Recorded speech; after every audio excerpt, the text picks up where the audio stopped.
Você se lembra de Gravity Falls? Convenhamos, como não se lembraria? Foi a animação que serviu de entrada para muitos outros desenhos bons que vieram depois. Basicamente, Gravity Falls precisou caminhar para que desenhos como Dollhouse ou Amphibia pudessem correr. Ele foi o desenho de conforto que trouxe mistérios e aventuras que marcaram a infância de muitos. Por exemplo, todos se lembram do Tio Stan e das suas piadas de tiozão que ele fazia, mas que ao mesmo tempo era um cara extremamente ambíguo. Digo, como poderíamos imaginar todo o mistério que o rodeava? Ele parecia ser apenas o tio engraçado e meio bobão dos gêmeos, mas que ao longo do desenho se tornou uma das peças-chave do quebra-cabeças que estava sendo construído. Então, meu amigo, hoje eu vou te contar como Gravity Falls não apenas revolucionou o mundo das animações, mas também como ele serviu de entrada para muitos outros desenhos que vinham por aí. O primeiro grande mistério mesmo do desenho veio logo quando Dipper encontrou o Diário número 3, um livro que tinha uma capa com um desenho de uma mão com 6 dedos e um número 3 gravado, cheio de anotações sobre as bizarrices de Gravity Falls, mas com um autor até então desconhecido. E uma coisa bastante intrigante é que o grande número 3 na capa poderia indicar que existia a possibilidade de haver outros volumes por aí.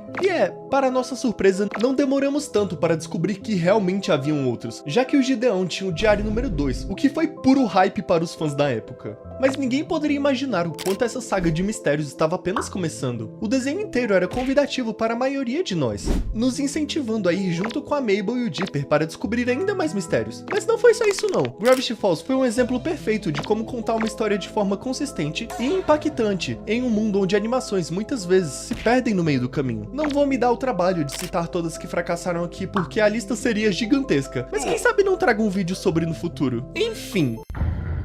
Para entendermos melhor o que fez Gravity Falls ser tão marcante, precisamos primeiro olhar para como a obra surgiu. Alex Risch, o criador do desenho, se inspirou em suas próprias experiências de infância. Ele costumava passar os verões com sua irmã mais velha, Ariel Risch, em uma cabana misteriosa cheia de objetos antigos, exatamente como a cabana do mistério que vemos no desenho. Risch também era fã de séries que misturavam mistérios e aventuras, como Arquivo X e Twin Peaks, além de clássicos do terror como O Iluminado e outros filmes do Steven Spielberg. Dá para ter uma noção de onde ele pegou tanta inspiração para essas bizarrices e mistérios que apareciam em Gravity Falls. Ele combinou todas essas influências para criar um mundo que fosse ao mesmo tempo assustador, engraçado, misterioso e emocionalmente profundo. Aliás, a ideia de criar um desenho tão cheio de enigmas e códigos vem em parte do desejo de Risch de manter o público sempre engajado, como se cada episódio fosse um quebra-cabeças esperando para ser desvendado e sempre em busca de uma nova peça, no caso, um episódio novo. Não é à toa que tínhamos diversos grupos e locais que os próprios fãs se reuniam para tentar desvendar os enigmas. Era incrível simplesmente sentar e tentar descobrir os mistérios que rodeava a pacata cidadezinha de Gravity Falls, junto com o Dipper e a Mabel. Alex Risch e sua equipe colocaram pistas em códigos Césares, criptogramas e cifras que os fãs passaram anos decifrando. Além dos códigos, o desenho também usava pequenos detalhes visuais para antecipar grandes revelações. Um exemplo clássico é o próprio Bill Cipher, que aparece em vários lugares antes mesmo dele ser introduzido formalmente como o principal vilão, o que indicava que Bill sempre esteve ali, apenas observando desde o início. Mas criar um desenho como Gravity Falls com certeza não foi fácil. Além de construir um mundo rico em detalhes, Risch precisou desenvolver personagens que fossem não apenas carismáticos, mas também emocionalmente complexos. Dipper, por exemplo, é curioso e inteligente, mas inseguro sobre seu lugar no mundo. Por vários episódios podemos perceber o quão inferior e deslocado ele às vezes se sente perto dos outros, algo que veio a mudar quando ele finalmente se encontrou com Ford. Já Mabel era um pouco mais extrovertida, otimista e criativa, mas também enfrentava seus próprios medos sobre crescer e se separar do seu irmão, o que fez ela se assemelhar mais ao Tio Stanley. Era muito legal acompanhar todos os gêmeos e ver a semelhança entre todos,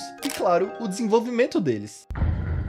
Uma das maiores forças de Gravity Falls foi com certeza o seu planejamento cuidadoso com sua narrativa. Diferente de muitas séries animadas que improvisam no meio do caminho, a equipe de Gravity Falls tinha um plano claro desde o início. Eles sabiam onde queriam chegar e construíram a história de forma que fizesse com que cada peça se encaixasse no final. Isso é algo raro em animações, que muitas vezes sofrem com mudanças de direção criativa, cortes de orçamento e até cancelamentos que acabam comprometendo a história. O que foi o caso de grandes animações como Dollhouse ou Steven Universo, que tiveram um cancelamento antes do previsto, e bem injusto até. E claro, temos também o caso de Star vs as Forças do Mal, que parece ter o seu roteiro todo comprometido. O que não é o caso de Gravity Falls, que desde o primeiro episódio, onde Dipper encontrou o misterioso diário, o desenho já estava plantando sementes para revelações futuras. O diário não era apenas um truque do roteiro para criar mistério, mas sim uma peça central que conecta todos os elementos da história, incluindo o passado do Tio Stan, o que ele estava escondendo e a tão terrível origem do Bill Cipher. O que nos leva às teorias.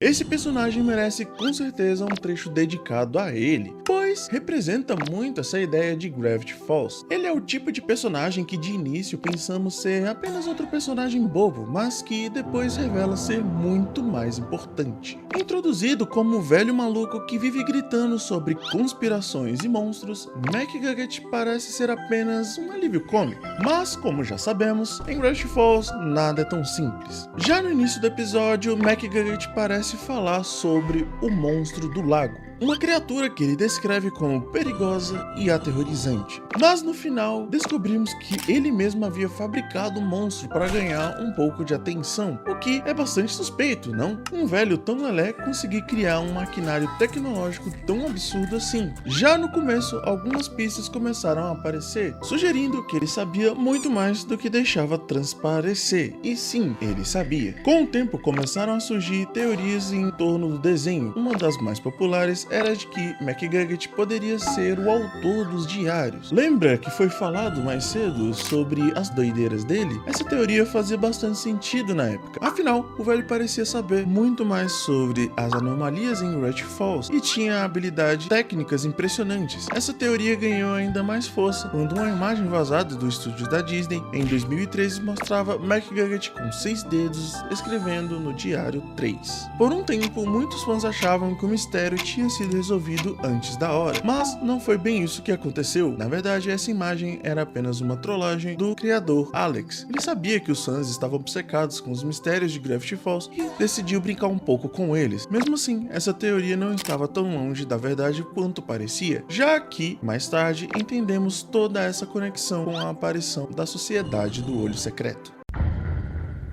A verdade começou a aparecer na segunda temporada, mais especificamente no episódio 7, a Sociedade do Olho Cego. Nesse episódio, Dipper e Mabel descobrem que existe uma sociedade secreta em Gravity Falls, dedicada a apagar as memórias das pessoas sempre que elas descobrem algo muito estranho sobre a cidade, o que fez muito sentido pra gente na época. Afinal, nunca entendíamos como o pessoal simplesmente ignoravam tudo que acontecia ao redor deles. Mas finalmente tivemos essa resposta. E o mais louco disso tudo é que você sabe quem havia criado essa sociedade? Isso mesmo, ele, o velho doido McGucket. Ao recuperar suas memórias, descobrimos que McGucket não era o autor do diário, mas sim o colega do verdadeiro autor. Ele havia criado a máquina de apagar memórias para esquecer das coisas horríveis que havia visto ao lado do misterioso autor dos diários. Sendo assim, ele era uma peça fundamental no quebra-cabeças de Gravity Falls. Mas não para por aí. Após diversos acontecimentos, Dipper estava finalmente próximo de descobrir toda a verdade. Tudo apontava para que o Tio Stan fosse algum tipo de vilão, ou que no mínimo ele era muito suspeito, por estar envolto de tantos segredos. Afinal, o cara tinha várias identidades com nomes diferentes. Aparentemente havia forjado sua própria morte e mais algumas coisinhas criminosas como essa. Mas no fim, graças a Mabel que decidiu confiar no seu tivô, finalmente tivemos a revelação do que aconteceu no passado. O autor dos diários era ninguém menos que o Stanford Pines, o irmão gêmeo perdido do tivô Stan, que passou décadas preso em outra dimensão. Essa revelação é feita de uma forma simplesmente absurda no episódio, não é o que parece. Considerado por muitos o ponto mais alto do desenho. Com Stanford Pines agora livre, finalmente tivemos respostas para as maiores perguntas do desenho, como também conectou vários detalhes que haviam sido espalhados ao longo das 2 temporadas, como os símbolos nos diários, os códigos secretos e até a estranha tatuagem que o tivô Stan tinha. Mas nem todos os mistérios estavam solucionados, já que ainda não falei direito do nosso...